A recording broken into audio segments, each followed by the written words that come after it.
Et si l'Alliance des États du Sahel devenait plus qu'une simple union régionale? Imaginez un instant le Togo, ce pays stratégique de l'Afrique de l'Ouest, rejoindre l'AES. Une décision qui pourrait bouleverser les équilibres régionaux.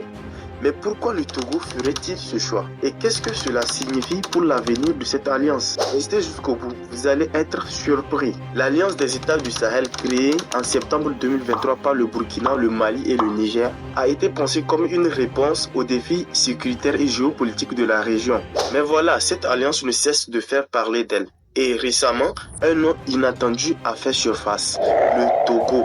Petit par sa taille mais grand par son influence, le Togo est un acteur clé dans la région. Avec son ouverture sur le golfe du Guinée, son économie croissante et son rôle diplomatique souvent médiateur, le Togo est dans une position unique. Alors pourquoi ce pays pourrait-il envisager de rejoindre l'AES? Quels seraient les avantages mais aussi les risques d'une telle décision? Pour comprendre l'intérêt du Togo dans l'AES, il faut d'abord se pencher sur deux aspects, les opportunités économiques et les enjeux sécuritaires. Sur le plan économique, l'AES cherche à réduire sa dépendance vis-à-vis des puissances extérieures, notamment à travers une coopération régionale renforcée.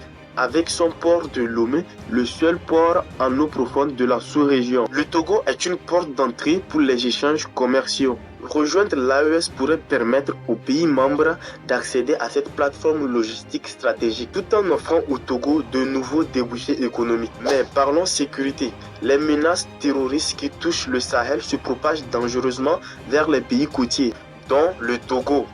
L'attaque de Kpekpa-Kandi en 2022 en est un exemple frappant. En rejoignant l'AES, le Togo pourrait bénéficier d'un soutien militaire renforcé, en mutualisant les ressources et les renseignements des pays membres. Une nécessité pour faire face à la montée des groupes terroristes dans la région. Cependant, cette alliance ne serait pas sans risque. D'une part, elle pourrait provoquer des tensions avec la CEDEAO, dont le Togo est membre influent. D'autre part, elle pourrait exposer davantage le pays à des représailles terroristes. Alors, le jeu en vaut-il la chandelle? Et voici la clé de cette possibilité d'adhésion.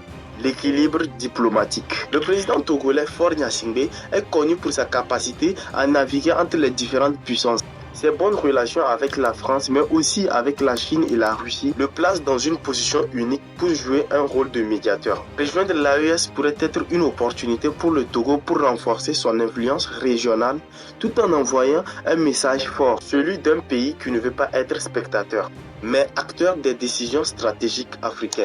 Cependant, cette décision pourrait également remettre en question son image de neutralité au sein de la CEDEAO. Alors, ce choix serait-il visionnaire ou périlleux? Une chose est sûre, le Togo pourrait redéfinir les règles du jeu en Afrique de l'Ouest. Les avis sont partagés. Certains experts y voient une décision stratégique brillante. Pour eux, le Togo pourrait devenir un trait d'union entre les pays du Sahel et les côtiers. Mais d'autres soulignent les risques.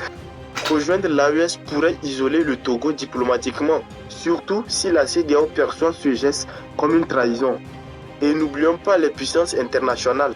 La France, par exemple, pourrait percevoir d'un mauvais œil l'élargissement d'une alliance perçue comme anticoloniale. Le Togo doit donc peser ses options avec soin entre opportunités économiques, risques sécuritaires et équilibre diplomatique. L'avenir de l'AES pourrait dépendre de cette décision. Le Togo rejoindra-t-il l'AES? La question reste ouverte. Mais une chose est certaine, cette décision pourrait redéfinir la géopolitique ouest-africaine. Et vous, qu'en pensez-vous? Le Togo devrait-il prendre ce risque et rejoindre cette alliance historique?